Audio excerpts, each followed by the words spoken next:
Good morning students. Your next topic is aeration. Aeration means that is related with air. Now after sedimentation, water is passed through aeration tank. Here air is pumped. ਇਹਦੇ ਵਿੱਚ ਹਵਾ ਪਾਈ ਜਾਂਦੀ ਹੈ to promote the growth of aerobic bacteria, ਤਾਂ ਕਿ aerobic bacteria are those that respire in the presence of oxygen. ਜਿਹੜੇ oxygen ਦੀ presence ਦੇ ਵਿੱਚ ਸਾਹ ਲੈਂਦੇ ਆ they are called the aerobic bacteria. ਤਾਂ ਇੱਥੇ 에ਅਰ ਪਾਈ ਜਾਂਦੀ ਆ ਤਾਂ ਕਿ ਵੱਧ ਤੋਂ ਵੱਧ aerobic bacteria ਪ੍ਰੋਡਿਊਸ ਹੋ ਜਾਣ. These bacteria break organic matter. ਇਹ organic matter ਨੂੰ ਤੋੜਦੇ ਆ in the simple form. Simple and harmless. ਇਹਦੇ ਵਿੱਚ ਆਰਗੈਨਿਕ ਮੈਟਰ ਵੀ ਆ, ਅਨਵਾਂਟਡ ਵੇਸਟ ਵੀ ਆ. This process goes for several hours and finally suspended microbes settle down. ਇਹ ਪ੍ਰੋਸੈਸ ਏਰੀਏਸ਼ਨ ਦਾ ਕਿੰਨੇ ਘੰਟੇ ਚੱਲਦਾ ਆ ਅਤੇ ਇਹਦੇ ਨਾਲ ਜਿੰਨਾ ਵੀ ਕੁਝ ਤੁਹਾਡਾ ਉਸ ਵੇਸਟ ਵਾਟਰ ਦੇ ਵਿੱਚ ਸਸਪੈਂਡਡ ਹੁੰਦਾ ਉਹਦੇ ਵਿੱਚ ਪ੍ਰੈਜ਼ੈਂਟ ਆ ਜਿਹੜੇ ਮਾਈਕਰੋਬਸ ਉਹ ਸੈਟਲ ਡਾਊਨ ਥੱਲੇ ਬੈਠ ਜਾਂਦੇ ਨੇ ਬੋਟਮ ਦੇ ਉੱਤੇ, ਉਹਨੂੰ ਅਸੀਂ ਕਹਿੰਦੇ ਹਾਂ ਐਕਟੀਵੇਟਡ ਸਲੱਜ. ਉੱਪਰ ਤੋਂ ਵਾਟਰ ਆ ਜਿਹੜਾ ਉਹਨੂੰ ਵੱਖ ਕੱਢ ਲਿਆ ਜਾਂਦਾ ਆ ਅਤੇ ਜਿਹੜਾ ਤੁਹਾਡਾ ਡਰਾਈਡ ਸਲੱਜ ਜਿਹੜਾ ਪਿੱਛੇ ਰਹਿ ਜਾਂਦਾ ਸੁੱਕ ਜਾਂਦਾ ਉਹਨੂੰ ਯੂਜ਼ਡ ਐਜ਼ ਮੈਨਿਓਰ ਦੇ ਤੌਰ 'ਤੇ ਯੂਜ਼ ਕੀਤਾ ਜਾਂਦਾ ਹੈ. The treated water now contains very low level of organic matter and suspended impurities बहुत घट ने. It may be discharged into water bodies ਚ ਉਹਨੂੰ discharge ਕਰ ਦਿੰਦੇ ਆ ਜਿੱਥੇ ਹੋਰ naturally organism ਉਹਨੂੰ clean ਕਰ ਦਿੰਦੇ ਆ. Next one ਤੁਹਾਡੇ ਕੋਲੇ or it may be further disinfect. ਇਹਨੂੰ ਦੁਬਾਰੇ ਫਿਰ disinfect ਕੀਤਾ ਜਾਂਦਾ by a chemical. The name of that chemical is chlorine. Ozone and chlorine are used then released into water bodies. Next one is drainage system. ਜੇ ਸਾਡਾ drainage system ਵੀ ਸਹੀ ਹੋਵੇ ਤਾਂ ਵੀ ਸਾਡਾ ਵਾਟਰ polluted ਹੋਣ ਤੋਂ ਬਚ ਜਾਂਦਾ ਹੈ. Drainage system plays important role in maintaining sanitation and hygienic. ਕਿਸੇ ਵੀ ਸਿਟੀ ਦੀ ਜਿਹੜੀ ਸਫਾਈ ਆ ਉਹ ਡਿਪੈਂਡ ਕਰਦੀ ਹੈ ਉੱਥੇ drainage system ਕਿਸ ਤਰ੍ਹਾਂ ਦਾ. In several areas usually called slum ਜਿੱਥੇ ਬਹੁਤ ਝੁੱਗੀ ਝੋਪੜੀਆਂ ਵਾਲੇ ਰਹਿੰਦੇ ਆ ਉੱਥੇ there is no drains, ਕੋਈ drains ਨਹੀਂ ਹੁੰਦਾ to dispose of waste water. Some industries also lack drainage system.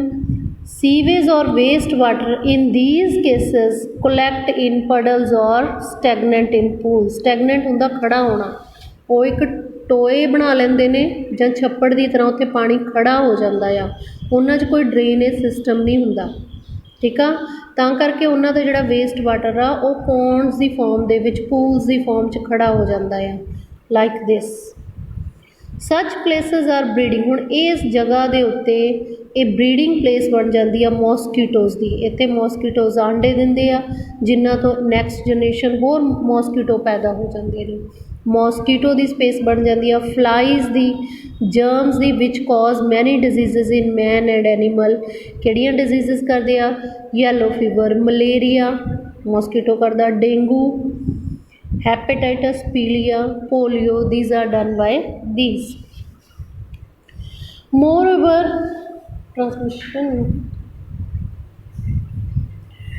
micro organisms also grow on these organic matter of sewage and release unpleasant odor.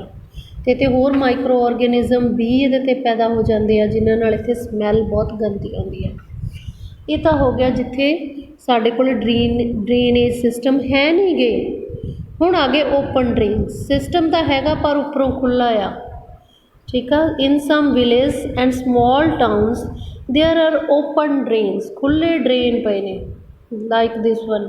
ਨਾਲਿਆਂ ਦੇ ਉੱਤੇ ਕੋਈ ਢੱਕਣ ਨਹੀਂ ਲੱਗੇ ਹੋਏ to dispose of sewage. Sight of open drains is disgusting. ਇਹ ਬਹੁਤ ਬੁਰਾ ਲੱਗਦਾ ਆ, ਗੰਦਾ ਆ ਐਂਡ ਸਮੈਲ ਇਹਦੀ ਬਹੁਤ ਹੁੰਦੀ ਆ. These drains often get blocked. ਅਤੇ ਹਮੇਸ਼ਾ ਇਹ ਬੰਦ ਹੋ ਜਾਂਦੇ ਆ. ਕਿਉਂ? ਕਿਉਂਕਿ ਉੱਪਰ ਤੋਂ ਉਹਦੇ 'ਚ ਲੋਕ ਗਾਰਬੇਜ ਸਿੱਟੀ ਜਾਂਦੇ ਆ, ਪਲਾਸਟਿਕ ਬੋਟਲ, ਬੈਗ ਹੋਰ ਸਿੱਟਦਾ ਆ. ਉਹਦੇ ਨਾਲ ਕੀ ਹੁੰਦਾ, ਵਾਟਰ ਜਿਹੜਾ ਓਵਰਫਲੋ ਕਰ ਜਾਂਦਾ, ਗਲੀਆਂ ਦੇ ਉੱਪਰ ਹੀ ਆ ਜਾਂਦਾ ਆ। This is most unhealthy and filthy conditions for the residence of that area. This is, ਇਹ ਕੰਡੀਸ਼ਨ ਉਦੋਂ ਵੀ ਵਰਸਨ ਹੋ ਜਾਂਦੀ ਆ ਰੇਨੀ ਸੀਜ਼ਨ ਦੇ ਵਿੱਚ। And also a problem of breeding of germ, flies, mosquito ਇਹਨਾਂ ਡਰੇਨਸ ਦੇ ਵਿੱਚ ਆਰਾਮ ਦੇ ਨਾਲ ਰਹਿੰਦੇ ਆ। ਦੂਸਰਾ, ਕੋਈ ਵੀ ਇਹਦੇ ਵਿੱਚ ਕੋਈ ਐਨੀਮਲ ਡਿੱਗ ਸਕਦਾ, ਕੋਈ ਬੱਚਾ ਡਿੱਗ ਸਕਦਾ ਆ, ਉਹਦੀ ਲਾਈਫ ਜਾ ਸਕਦੀ ਆ।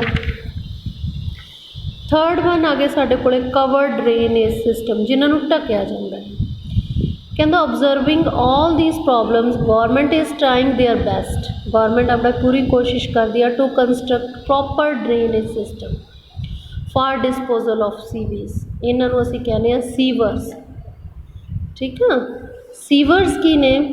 ਇਹ ਟਰਾਂਸਪੋਰਟ ਸਿਸਟਮ ਆ of sewers pipeline carrying sewage from the point of generation to the point of disposal। Pipes ਦਾ ਇੱਕ ਜਾਲ ਵਿਛਾਇਆ ਹੋਇਆ ਆ, ਹਰ ਇੱਕ ਘਰ ਤੋਂ ਜਿੱਥੋਂ ਵੇਸਟ ਜਨਰੇਟ ਹੁੰਦਾ ਜਾਊਗਾ ਕਿੱਥੇ ਤੱਕ, ਜਿੱਥੇ ਵਾਟਰ ਨੂੰ ਕਲੀਨ ਕਰਨ ਵਾਲਾ system, waste water treatment plant ਲੱਗਿਆ ਹੋਇਆ, ਉੱਥੇ ਤੱਕ,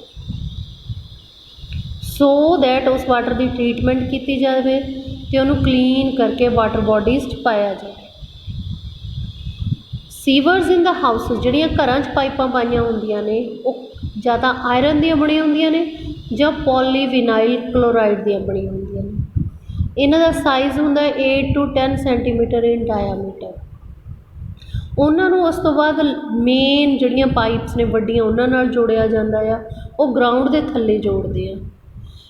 ਜਿੱਥੇ ਉਹਨਾਂ ਨੂੰ ਜੋੜਿਆ ਜਾਂਦਾ ਆ, ਟੂ ਔਰ ਮੋਰ ਸੀਵਰਸ, ਦੋ ਤੋਂ ਵੱਧ ਪਾਈਪਸ ਨੂੰ ਜਿੱਥੇ ਜੋੜਿਆ ਜਾਂਦਾ ਆ, at that point is a change in direction, ਜਾਂ ਜੋੜਿਆ ਜਾਵੇ ਜਾਂ ਉਹਨਾਂ ਦੀ ਉੱਥੋਂ ਡਾਇਰੈਕਸ਼ਨ ਚੇਂਜ ਕਰੀ ਜਾਵੇ।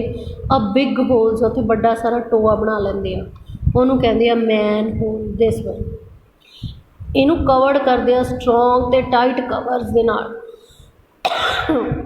ਔਰ ਲਿਡਸ ਦਾ ਮਤਲਬ ਹੁੰਦਾ ਢੱਕਣ। ਇਹਨੂੰ ਫਿਰ ਕੀ ਕਰਦੇ ਆ, ਜਿਹੜਾ ਇਹ ਵੱਡੀ ਸਾਰਾ ਹੋਲ ਬਣਾ ਲੈਂਦੇ ਆ, ਜਿੱਥੇ ਦੋ ਪਾਈਪਸ ਆਪਸ 'ਚ ਜੁੜਦੀਆਂ ਨੇ ਜਾਂ ਪਾਈਪ ਦੀ ਡਾਇਰੈਕਸ਼ਨ ਚੇਂਜ ਕੀਤੀ ਆ, ਉਹਨੂੰ ਲੋਹੇ ਦੇ ਢੱਕਣ ਨਾਲ, ਜਿਹਨੂੰ ਅਸੀਂ ਲਿਡ ਕਹਿੰਦੇ ਆ, ਉਹਦੇ ਨਾਲ ਕਵਰ ਕਰਦੇ ਆ।